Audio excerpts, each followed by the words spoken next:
Control. That's all anyone wants, isn't it? To be in control. And that search is exactly what Remedy are serving up for us here. And when you hear that Remedy are teaming up with Microsoft, you get a bit excited, don't you?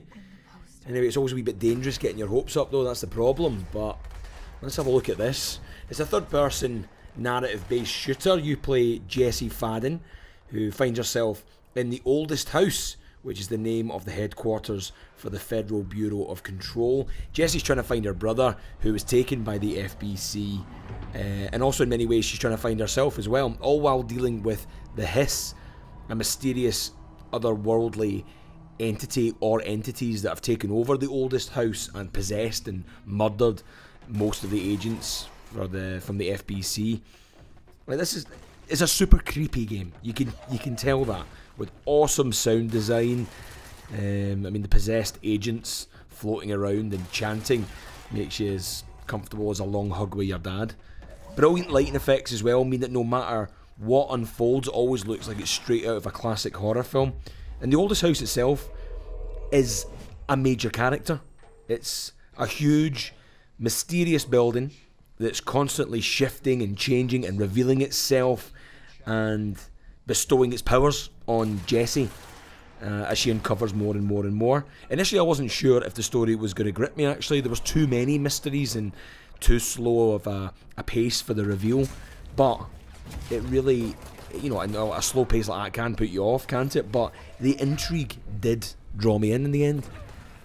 It's the setting and the direction that are undeniably wonderful.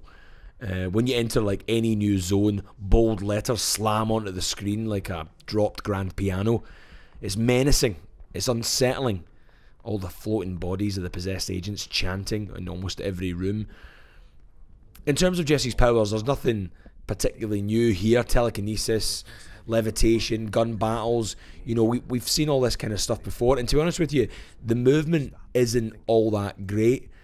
The crouching and hiding behind walls was more likely just to get you glued to an object and then blasted because you didn't bolt from the danger in time, so you're often better off just running around and blitzing your weapons. But I found that the battling large creatures and baddies and things like that, I actually even lost the camera altogether and often ended up jumping off a cliff in the heat of battle. But that's all easily forgiven when you're investing in the world. I love this really bizarre 60s, 70s, 80s, 90s classic FBI feel. Like, what era is it? It's modern, but it's still familiar. And the difficulty ramps up perfectly as you have new powers and as those skills are discovered and you power up your weapons. The puzzles are great too. Sometimes there's some really cryptic shit going on here. Sometimes you actually had to spot that it was a puzzle that was right in front of you in the first place. There's loads of great detail in the videos, the notes that you pick up, things that are left lying around, even the random stuff that's written on a whiteboard in an abandoned room is worthy of a little snoop, because there's clues everywhere to uncovering these mysteries. I sometimes did feel that the detailing of the actual enemies was a bit of a mishmash. There was too much detail and it made it quite hard to appreciate what you were actually battling, especially when you're fighting floating guys, and a lot of the battling is happening from range as well, so you're missing out on appreciating the fantastic detail that's gone into this game. It feels like a big budget game. It's got big ideas and at times it can be a little bit overwhelming, but its secret is how it draws you in slowly, dragging you deeper into a bizarre world that feels horrifyingly familiar. Now that's Control. It will get you through the maze so you can do your job.